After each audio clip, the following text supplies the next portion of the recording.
Hello students, welcome to my study channel Vaghela studies.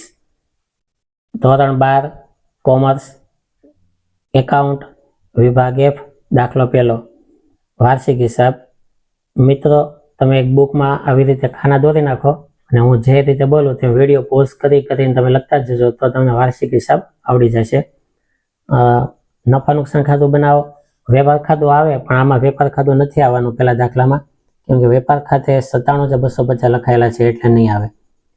તો નફા નુકસાન ખાતું બનાવો, નફા નુકસાન ફાળવણી ખાતું બનાવો, ભાગીદારોના મૂડી ખાતા બનાવો અને પાકો સદૈયો બનાવો. આવી રીતે ખાના બનાવી નાખો. બની જાય ખાના એટલે વિડીયો પોઝ કરો અને ત્યારબાદ હવે જે રીતે હું કહું તે રીતે કરજો. સૌથી પહેલા હવાલા ટીક કરો. ફર્નિચર પર 20% ઘસારો. ફર્નિચરનો હવાલો અહીં ટીક કરો પહેલો. દેવાદારની માથે હવાલો બીજો.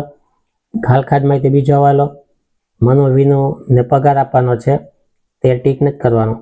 પગારના 3,000 ચૂકવવાના બાકી છે તો પગારમાં ચોથો હવાલો ટીક કરો. હવે હવાલા ટીક થાય પછી જે રીતે કહું તેમ લખો. સૌથી પહેલા મૂડી અને ઉપાડ લખવાનો હોય તો ભાગીદારોના મૂડી ખાતામાં બાકી આગળ લાવ્યા કરી અને મૂડી 55,000 છે તો 55,000 મૂડી લખો. પછી વિનોના 45,000 છે તો વિનોના 45,000 લખો. ત્યારબાદ ઉપાડ મનોના 5,000 અને વિનોના 5,000. ઉપાડ ખાતે 5,000 બંનેના લખો. ત્યારબાદ હવે હવાલા લેવાનું શરૂ કરીએ. ફર્નિચર 20% ઘસારો. ફર્નિચરના છે 5,000 તો અહીં લખો ફર્નિચર મિલકત લેણા સાઈડ 5,000, એના 20% કરો એટલે 1,000 રૂપિયા આવશે. માઇનસ ઘસારો 1,000, બાદ બાકી કરો 4,000. આ હવાલાનો ઘસારો છે તો અહીં લખો નફા નુકસાન ખાતામાં ફર્નિચર ઘસારો 1,000 રૂપિયા. બીજો હવાલો દેવાદારમાંથી 500 ઘાલખાત માંડીવાળો.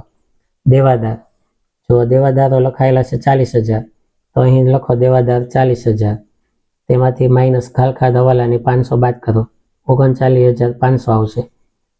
હવે ઘાલખાત કાચા સરિયામાં અપાયેલી છે 1,200 રૂપિયા તો અહીં લખો ઘાલખાત હવાલાની અને ઘાલખાત કાચા સરિયાની 1,200 + 500 ટોટલ 1,700. હવાલો ત્રીજો મનુ અને વિનોને 5,000 અને 4,000 પગાર આપવાનો છે. ભાગીદારોને કંઈ પણ દેવાનું હોય તો નફા નુકસાન ફાળવણી ખાતેથી આપવાનું હોય તો લખો પગાર મનુ વિનો 5,000 4,000 ટોટલ 9,000. આ પગાર ભાગીદારોના મૂડી ખાતે લખવાનો જમા સાઈડ પગાર ખાતે. નફા નુકસાન ફાળવણી ખાતું અને મૂડી ખાતાની સાઈડ બદલાવાની હોય. અહીં ઉધાર હોય તો અહીં જમા થાય પગાર ખાતે 5,000 અને 4,000. ત્યારબાદ હવાલો ચોથો પગારના રૂપિયા 3,000 ચૂકવવાના બાકી છે. જો પગાર છે 7,500 તો અહીં લખો પગાર 7,500 નફા નુકસાન ખાતામાં ચૂકવવા પ્લસ કરવાનો. ચૂકવવા બાકી પગાર 3,000 બંનેના પ્લસ કરીએ તો 10,500 રૂપિયા આવશે. આ ચૂકવવા બાકી પગાર મૂડી દેવામાં આવશે. મૂડી ખાતા લખો. મનુવીનું નામ લખી જગ્યા મૂકી દો. ચૂકવવા બાકી પગાર 3,000 રૂપિયા. હવાલા લેવાઈ જાય પછી ઉધાર બાકીથી શરૂ કરીએ તો ઉપાડ આવી ગયો. હવે ભાડા પટ્ટાનું મકાન છે 60,000 10 વર્ષ માટે. અહીં ગણતરી કરવાની. પહેલાં અહીં લખી નાખો મિલકત લેણામાં ભાડા પટ્ટાનું મકાન 60,000.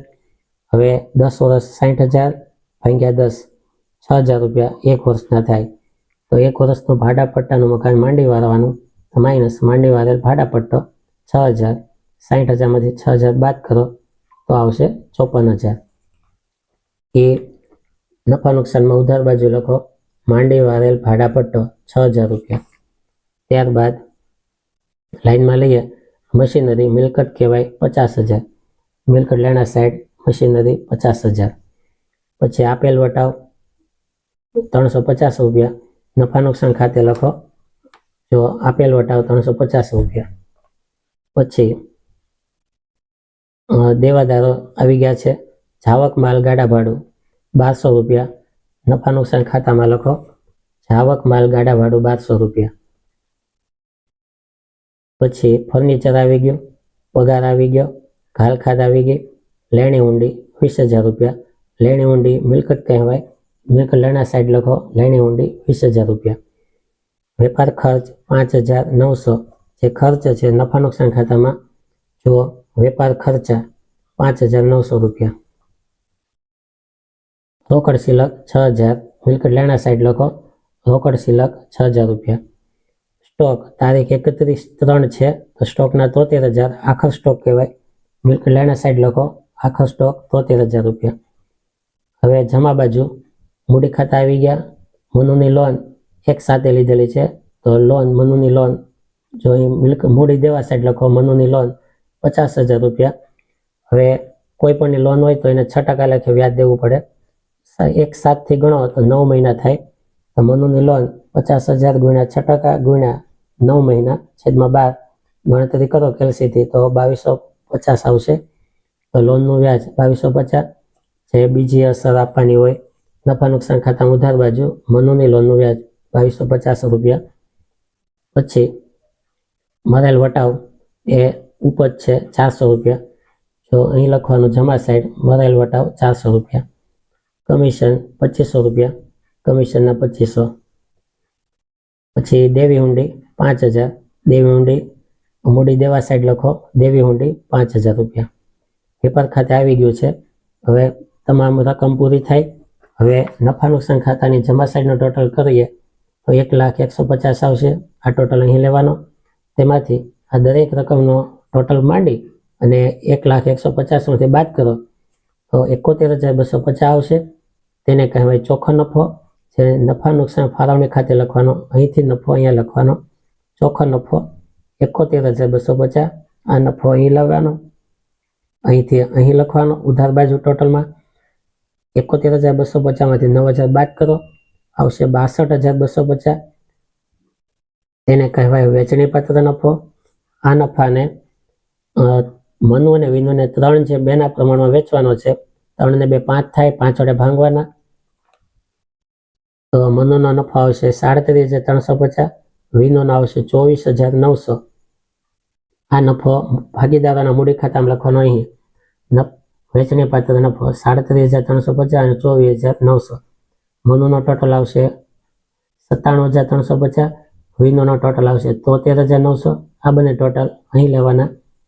તેમાંથી આ 5,000 બાદ કરો તો મનુની બાકી આવશે 92,350, વિનુની બાકી આવશે 68,900. આ બાકીને મૂડી દેવામાં લાવવાની.